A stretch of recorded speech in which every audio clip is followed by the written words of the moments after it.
because the times are completely unusual.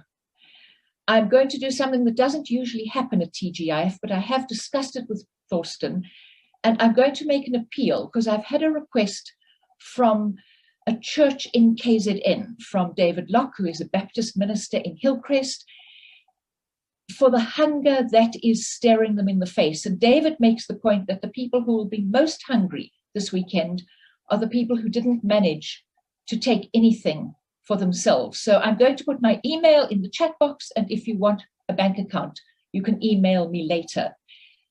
At the beginning of the violence, the crisis that is going on around us, there was a hashtag, something like not all South Africans. I didn't see what it was because I took myself off social media for a couple of days because it was all very heavy. And they were making the point that not all South Africans, or not typical South Africans, or not the majority of South Africans get involved in violence. And yes, indeed, for every one person who was starving and took food, there were probably 10 who were also starving and didn't take food. And those perhaps are the typical South Africans. Certainly a typical South African is someone who, if not actually starving, has gone without food during the previous week or month. Definitely, it's someone who is stressing about putting food on the table every day. And this is because we dropped the ball.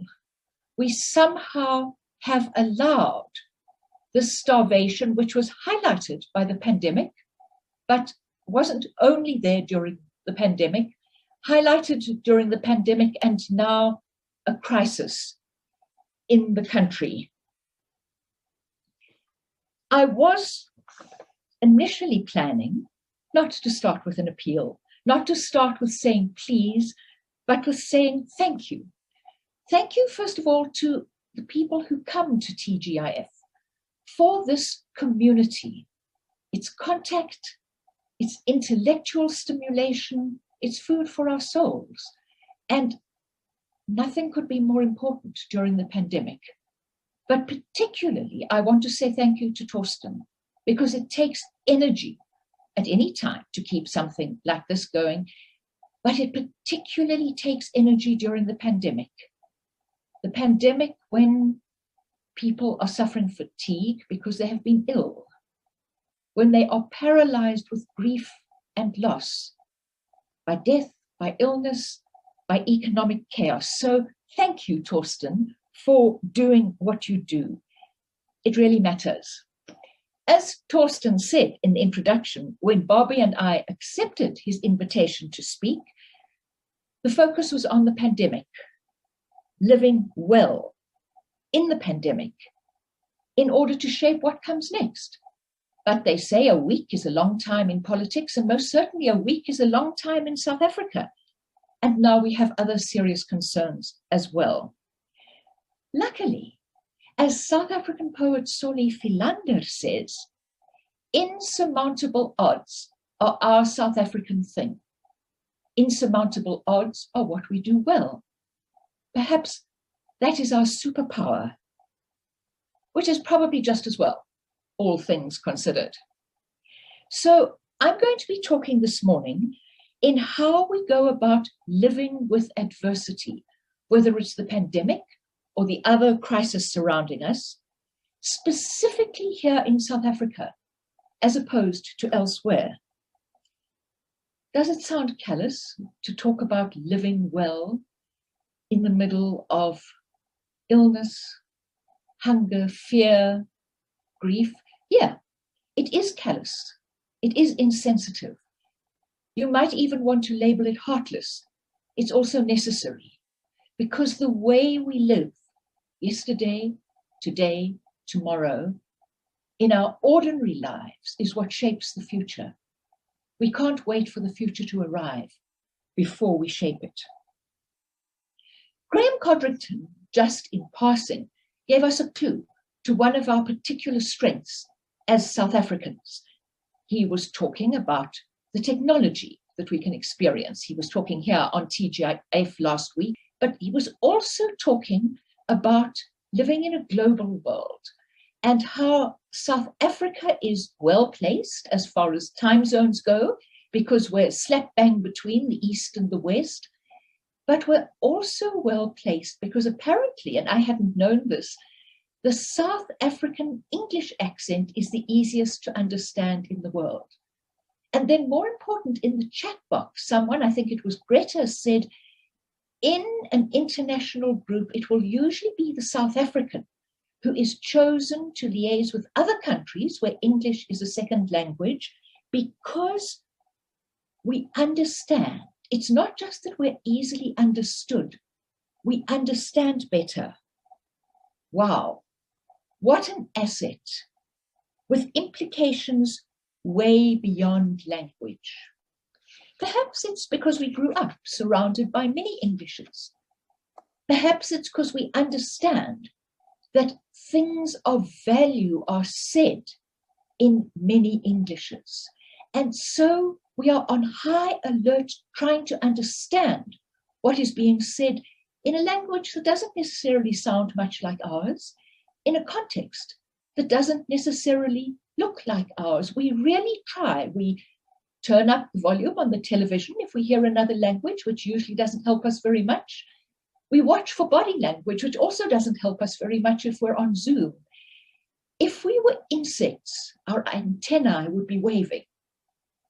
If we were dogs, our ears would be up and we would be watching every movement with our eyes to try and understand what was happening, to try and make sense of what we were hearing and seeing and experiencing. Now, my invitation to you this morning is to take this willingness to understand language, to ascertain meaning in a context that sounds and looks different, a little wider. Can we be that alert for wonder and delight in our surroundings, and most particularly in our fellow human beings? Well, if it's callous to be talking about living well during our current crisis, which includes but isn't limited to the pandemic, is it not wildly frivolous to be talking about delight and wonder? Don't serious problems require serious solutions? What serious problems require is energy. And in this exhausting time, what is it that will energize us? Serious problems require us to lift out of ourselves, to look further, to peer over the garden wall, if that's all we can manage. My argument is that it is the search for wonder and delight that might get us to do that, rather than an unmitigatedly hostile and critical approach to the world we encounter. In Zephaniah 3:17, we read, "The Lord your God will take delight in you with gladness. With his love, he will calm all your fears. He will rejoice over you with joyful songs." It doesn't say the Lord your God quite likes you. It certainly doesn't say the Lord your God quite likes some of you, some of the time. Delight is something very strong. Perhaps delight is strong enough to catapult us out of a critical withdrawal from our world, and particularly our world's people. Strong enough to bridge us into a different relationship with our fellow citizens, to turn them and they into our people.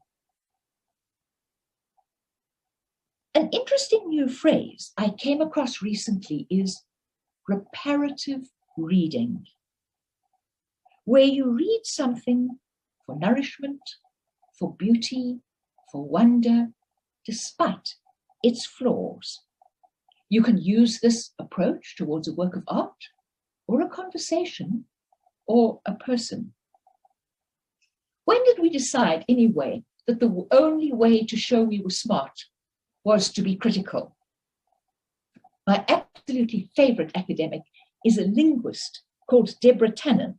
She's a sociolinguist, which means that she applies her understanding to what language tells us about society and also how language shapes society.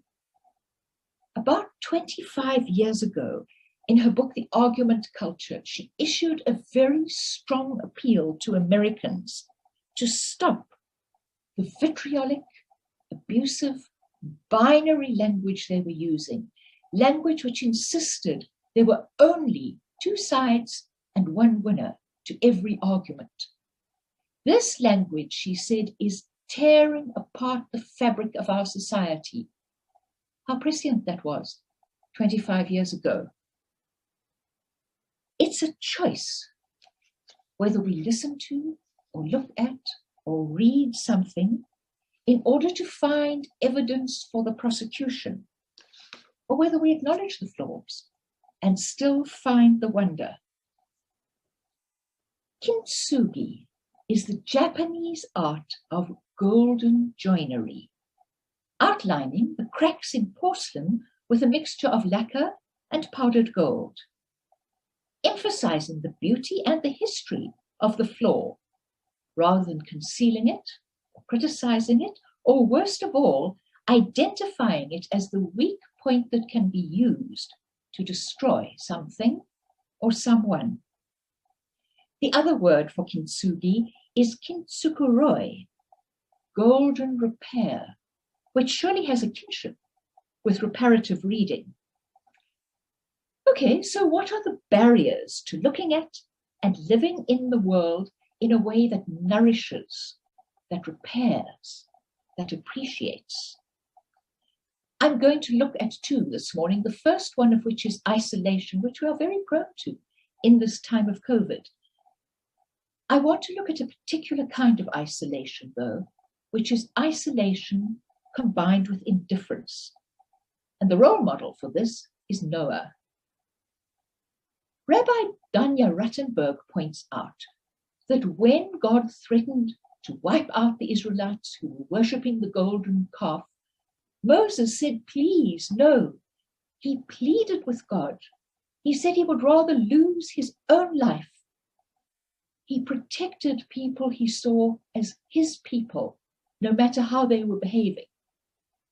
Noah, as far as we can see, said, okay, God, and sailed off into the sunset in his ark. When he heard that all of humankind was to be drowned. But at least Noah didn't have access to social media. Noah was isolated and indifferent, but he didn't have access to an avenue for constant outrage, either receiving it or expressing it. Did you know that outrage produces a dopamine hit? What a terrible way to get your dopamine.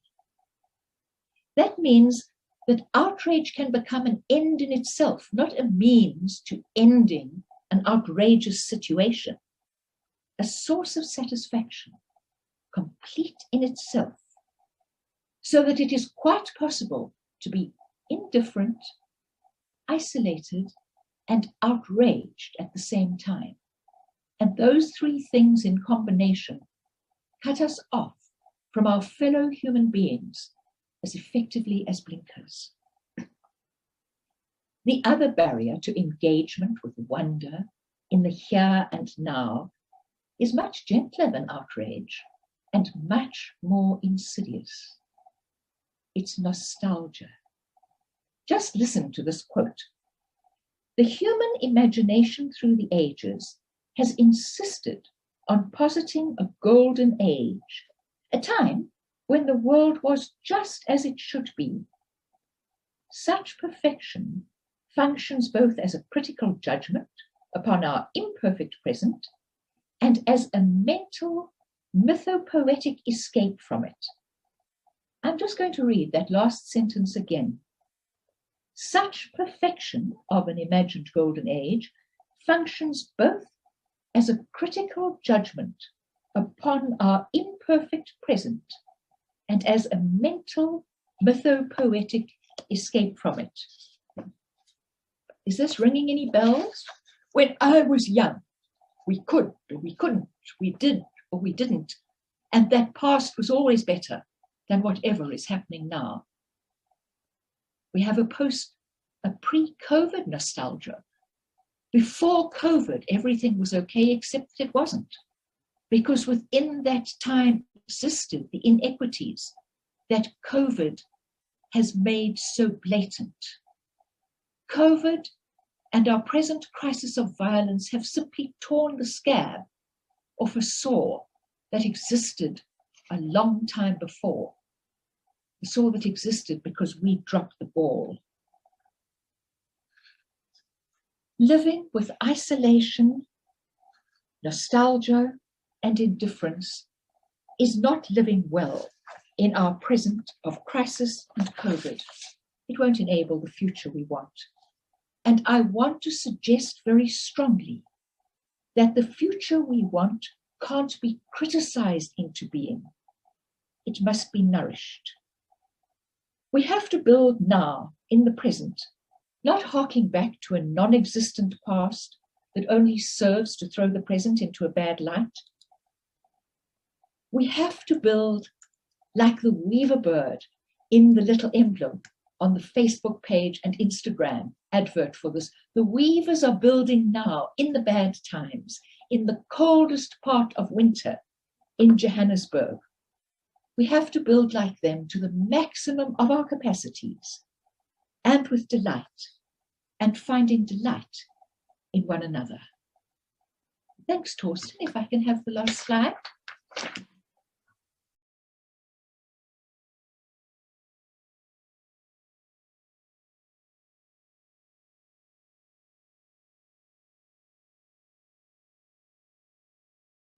I'm going to offer you the comments that I prepared on COVID, and I will add simply at the end the paragraph about this week's events. And my thoughts are organized along 3 lessons, which I believe we can learn from COVID, and a conclusion. And the first lesson is moving beyond denialism. We've learned much about denialism in this pandemic, and we need to move beyond it. At the beginning, certainly for myself, and I wonder for others present, in the very first days of COVID, even before we had the first case in South Africa, I certainly wondered if this wasn't simply another Y2K concern, a media hype. And even as the case numbers, the hospitalizations and deaths grew, many thought, is this anything worse than the flu? And then as the pandemic became undeniable, how often we were tempted to deny our own vulnerability to the virus through our beliefs, but even more through our behavior. COVID is something that other people got. We were somehow magically immune. And thirdly, even as the plague got even closer to family, friends, and work colleagues, how tempted we were to deny the possibility, not only of our own getting COVID, but indeed of the very real possibility of our death from the virus. In each of these cases, this denialism is futile and dangerous. It wastes a wonderful opportunity to embrace the very nature of our existence. This side of heaven, as surely we should now know, bad things happen, and they happen both to the deserving and to the undeserving. And each of us will one day face the reality of our own death. Accepting this enables us to find the courage to continue. It enables us to reorder that which is important and that which is entirely transient and without value. The second lesson is about engaging in responsible action. There's been so much in the pandemic which was unknown, uncertain, and beyond our control. Would the president impose or lift the lockdown? Could we travel? Would the case numbers rise or fall as we watched them each day? When would the vaccines arrive? When would our SMS invite for the vaccination arrive? Would our job continue? Would we continue to get paid? However, we now know a very large part of the risk of being infected by the virus depends on our decisions and actions in regard to our own behavior.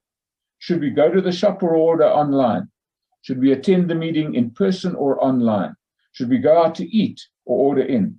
Should we attend a family gathering, funeral, or memorial service in person or online? Different groups of South Africans clearly have had different sets of options.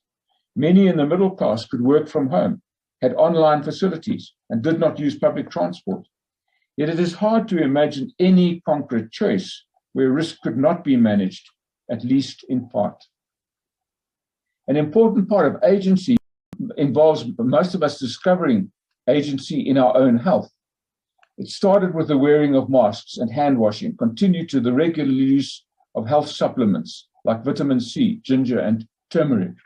As the medical profession learned more about managing the disease, so those who tested positive for COVID had more and more tools to manage their own infections.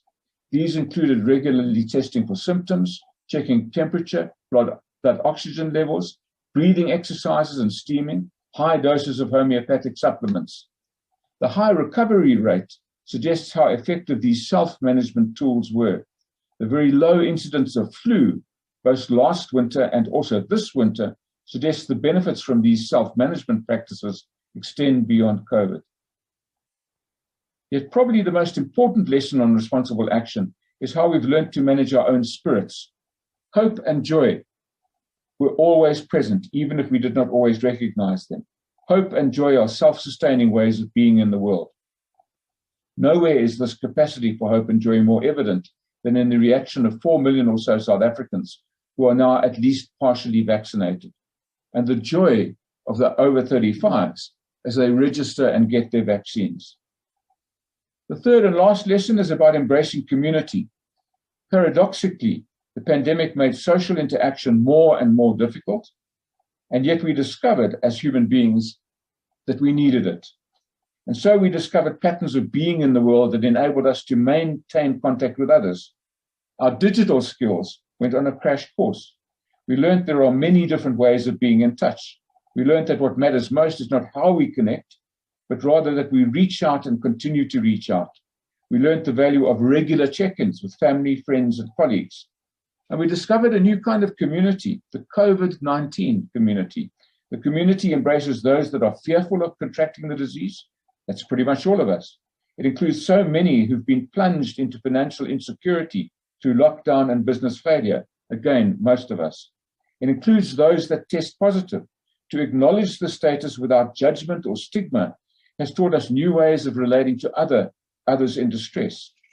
The community includes those we've walked through their 14 or 10 days of isolation. Finally, the community includes those who've lost partners, parents, friends, and colleagues to the plague. I'm sure these new capacities for compassion will become resources for renewing and indeed building a quite new kind of community in the post-pandemic world. Surely we have better learned, in conclusion, the miracle of simply life itself. Each breath we can take, I think we've learned to value and understand breathing in a quite new way.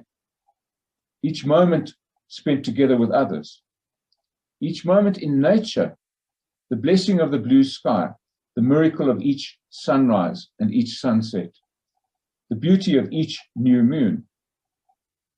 So surely the foundations of a world beyond COVID that is indeed a better place include the courage to face with eyes wide open illness, adversity, and injustice, the capacity to be something more than victims in the times in which we live, and understanding at the deepest level that our destinies are fundamentally connected with each other, and that courage and wisdom we need to get comes from our collective humanity, and that each day needs to begin with a sense of gratitude and wonder that we're alive in a world with so much beauty.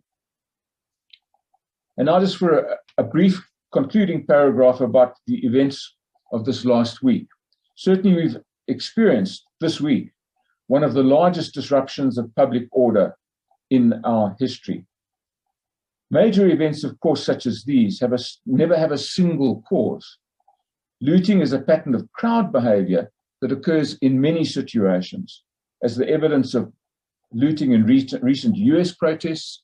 I'd remind you of the scenes from London in conflict with the police about protest events, and indeed even most recently around soccer events.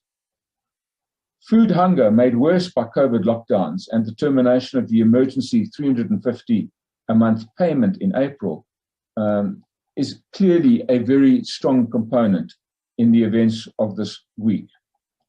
Equally clear is a political agenda of Zuma supporters, completely evident and recorded in social media, which we've all had a chance to see, and which I hope is being carefully studied by the National Prosecuting Authority. The initial response of our state was slow and often ineffectual, allowing lawlessness to spread and continue in an alarming way. That response is clearly improving. I want to conclude on these initial comments, and I don't pretend to understand what's going on or what will happen next, but I do want to note an important difference in this week's events and earlier challenges to public order. Think of Sharpeville, Soweto 1976, and the widespread violence of the early 1990s. This really has been different. As far as I can see, there's little evidence of widespread sympathy or support for the political agenda of these events. That certainly was evident and present in Soweto, Sharpeville, and in the 1990s. Indeed, history is instructive. And in my view, the closest South Africa ever came to a civil war was a long time ago in the 1922 Rand Rebellion, where thousands, indeed tens of thousands of white miners formed themselves into armed gangs and took control of Johannesburg, requiring the army to be mobilized. And the close to civil war event was when the Scottish regiment was convened on the Milner Park sports grounds. Less than half of them arrived because the other half were in sympathy with the miners. So that's an important difference. And then the lack of sympathy for the political agenda is also evident in the strong response of communities to restore order and to clean up. And in that response lies the hope and promise that a new pattern of community, indeed new communities, recognizing that we're all in it together, stretching beyond class and race, and consolidating this new community. I think in that hope, perhaps the events of this week could provide a sort of renewal and strength to our young and fragile democracy. Thanks very much. Thank you, Gillian. Thank you, Bobby. Thank you so much for your encouragement. I always like how the two of you combine the very personal and interpersonal space as well as the big picture space. Thank you very, very much. And I build on something Graham Codrington said last week, and I highly recommend his presentation. He made the point that there's all this technology, but we have to wear the technology well. We have to have the right values. And the clearest example was driverless cars, because Graham says, in as much as you can no longer ride a horse on a public road, we won't be able to drive a car on a public road. But will those driverless cars just be for the 1%? Will they just be the sleek, fierce sports cars? Or will there be buses for everybody going to all destinations all the time, ideally at no cost, so that everybody benefits? And we have to have the energy, perhaps the anger, and the values to ensure that the direction the technology goes is the direction that benefits not just the 1%. And I mean, just to give a contemporary example of this, in due course, academics will look at the role of social media in the events of this week. Now, that clearly there was a role in organizing. I mean, this chat group that has been discovered of ANC councillors in Durban sets out very clearly, hit the malls, hit the warehouses. It's a very clear agenda. So there's an organizing role on social media. It's happened in other times, like the Arab Spring in Egypt. A second role has been to spread alarm and panic, often using videos from other events and other times. A third example of the role of social media this week has been people seeking information about where to get nappies and formula. Now, these are very different uses of the same technology. And, I wonder if, in reflecting on our own behavior as responsible agents, we don't need to incorporate, along with hand washing and mask wearing, the way that we are on social media and the use that we make of social media, and whether we are spreading hope and energy or panic and alarm. Okay, we've had quite a few things scroll past us on the chat, so let's just take them one by one. Could you please repeat the quote on what? Reparative reading, thanks. Can you dig that out? I recommend that you Google it. I found it on Twitter initially, and it says you don't read to find the flaws. The first quote I found was specifically about works of art, and then I was so intrigued that I Googled further. It has deep academic significances, which I'm afraid I can't explain. It's not something I understand very well, but it's reading for nourishment, reading to find the wonder rather than reading. And this was also something that Deborah Tannen said. She said, if you are looking to pick an argument in a piece that's very well argued, you'll just pick at the edges. You won't be able to, if you want to engage, you can engage with a powerful central argument. If all you want to do is attack, you'll attack the fringes of the argument, and it will be a very superficial. You will superficialize academic debate. So reparative reading is beyond the flaws to look for wonder and joy and nourishment in the art or in what you read. The opposite is paranoid reading, finding what's there that you disagree with, what's out to get you. Thank you. There are two questions to Bobby that are possibly related, but let me read them both. What do you think enables us as South Africans to come together as community and build, particularly when there's so much inequity and hunger? Have we been misinformed in our narrative about one another across class and race and ethnicity? And then the other one is, Bobby, do you think the main reason for the looting is the difference between rich and poor? And what can we do to decrease this gap? So to the first question, I remain fundamentally optimistic that it's possible to create a genuine rainbow nation.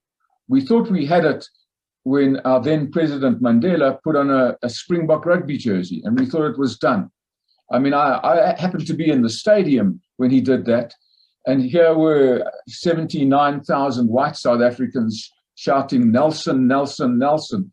And if they'd had an election the next day, that group of whites would have voted for the ANC and voted for Nelson Mandela. But, that was a symbol. That was flying a flag. That was the jets going overhead in the sky. The addressing inequality and establishing real community between rich and poor, white and black, middle class and working class, and unemployed, that's going to happen on the ground. Why I say I remain fundamentally optimistic, oddly enough, in the COVID time, and this is not just a South African phenomenon. I mean, the habit of tipping has dramatically improved. People tip more often, and they tip much more generously. Now, this is I think people do this because they realized that all of us were in peril. It's a kind of wartime situation. We've got to take that impulse, and we've got to relate it to very practical things, the way that we relate to essential service people, the way we treat our own employees, the way we run our own households. Right now, the way we behave even as shoppers, as to whether we're into a panic mode buying all of the toilet rolls in Woolworths, or whether we're behaving in a way that's more collective. I think we have the capacity to do this. We need, and look, the cleanup and the protection. I mean, it seems in most of South Africa that the Taxi Association is playing an essential role in actually defending communities and in recovering looted goods. This is something that is new. So this is what we need. I would just add that, of course, we need leadership from our government always, but actually the building of communities, it happens on the ground and it happens person by person. As to the second question, for what it's worth, and I must stress, these events took me entirely by surprise, their extent and continuation, and I don't understand profoundly at all. My conviction, however, is that the actual event was largely the product of a pro-Zuma, anti-Ramaphosa grouping largely within the ANC. And I think the evidence is going to become more and more apparent that is so, but we have enough social media evidence. So the precipitating cause, to use a technical phrase, was clearly political. Now, that at this moment of time, with the third wave of COVID absolutely rampant, with huge numbers of people testing positive every day, and then with the very ill-informed ending of a critical report, critical support, the TERS 350 rands a month. I mean, why they ended that in April? I mean, they're now planning to reinstate it by the end of this month. But those events just created the perfect opportunity for people to loot. Again, with the looters, I think it's very important to distinguish people who broke into food shops and took food, and people who, some of them in rich cars, who took televisions and refrigerators and all sorts of other things. So there was a food component clearly evident, but there was a theft component equally evident, and there was a strong political organizing element. It's very strange to me that some of the people that we've heard talking publicly pro-Zuma have been absolutely silent during the events as they've unfolded. Okay, it seems like the chat is what everyone's using, so yeah, we can go with that. So I just need to scroll up far enough. So somebody was just giving us some of the trending hashtags this week. Monday, free Jacob Zuma. Thursday, Zuma coup attempt. Today, Cyril must resign. So maybe that underlines some of what Bobby was saying. But then the question perhaps from that is, what is responsible use of social media in a crisis? For me, social media is a source of wonder and delight. And I must emphasize, when I talk about wonder and delight, it doesn't have to be some deep, soul illuminating thing. Some of you will have followed the High Court trials last week, and there was software giving subtitles, and the software really struggled with my learned friend. And the delightful solution it came up with was my friend Leonard. So now all South Africans have a friend called Leonard in the High Court. May we never need such. Delightful to me is we also have a lot of family in KZN, and we've been getting a lot of reports.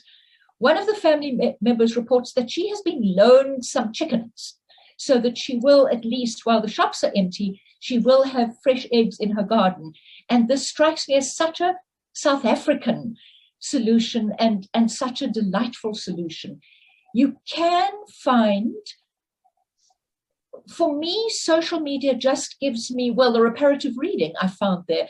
It gives me insights, it gives me access to long articles. It tells me, it takes me out of the echo chamber so that views I wouldn't come across in my social circle, I come across there, but I'm very careful what I put in. by and large, I put in positive stuff only, because I think that is what is needed right now. And I think you can do that.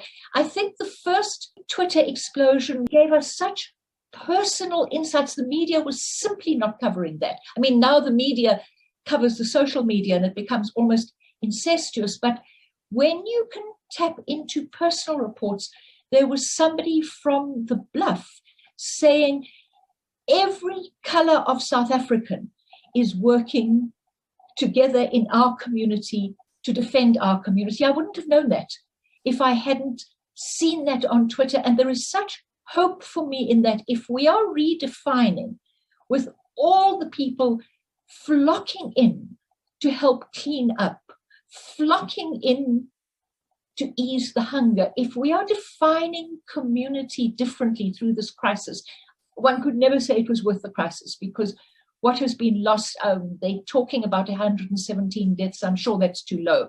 And I'm also sure we'll never know. But if out of devastation grows a new kind of community, we will encounter this community first on social media, provided we're looking for it.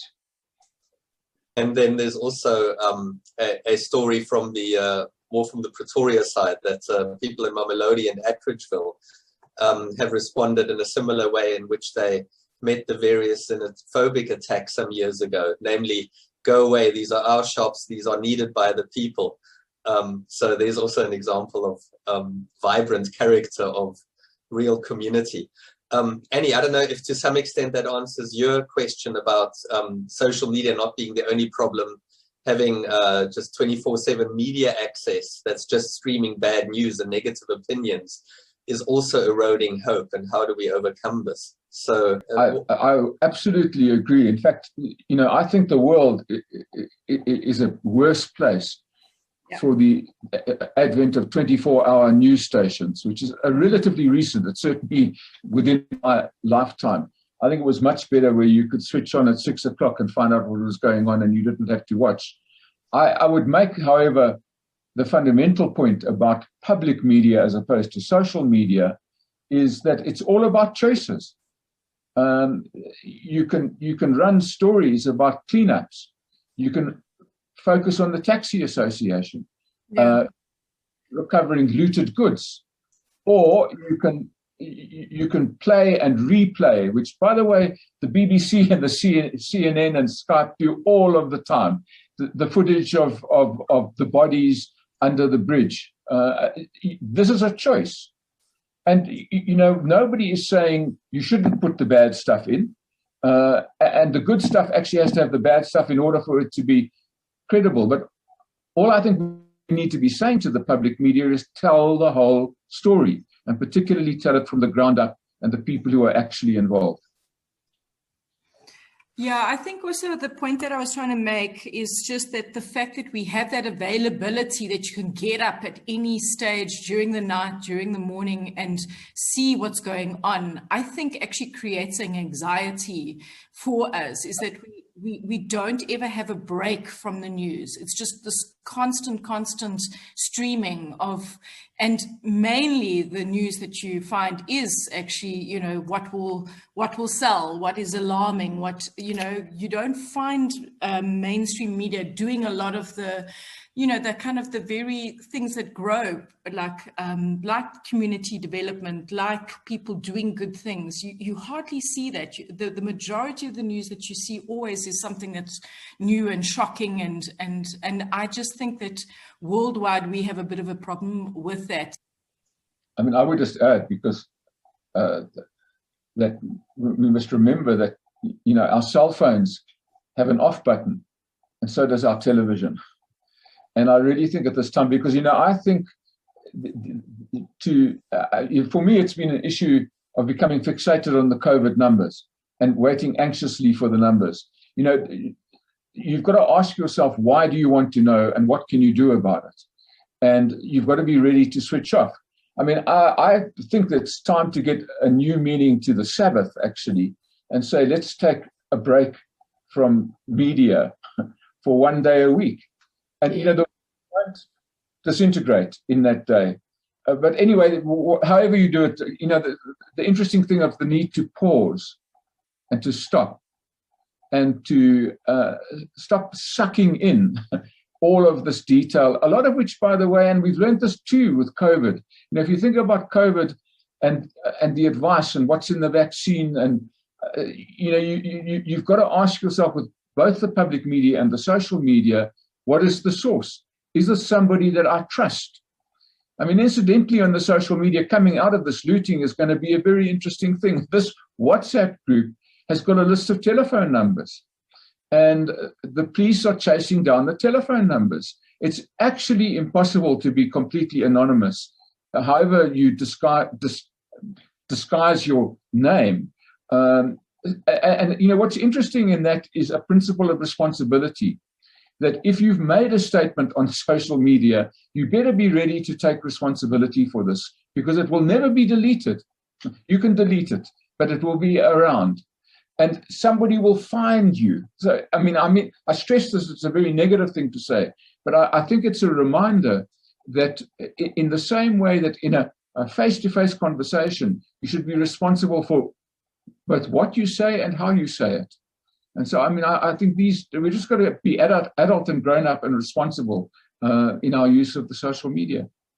Just on the issue of limiting media, I have a friend who is the priest in charge at Coronationville, which is also next to a large squatter settlement. And they developed advice for parents on how to create resilience in children in dealing with hardship. And the first thing was limit exposure to media. It was limit exposure to media, give them a space to talk about their big emotions, and have an agreement in your house that this home is not ruled by fear. And I think you only get there with limiting media. We can't outsource the information in our homes to whoever controls the media. Yeah, there's a few people who say use the off button, and that we have a choice, and that it's time to develop the virtue of temperance, take responsibility for ourselves so that we can take care of others. There's a huge stream of thank yous coming through in the chat.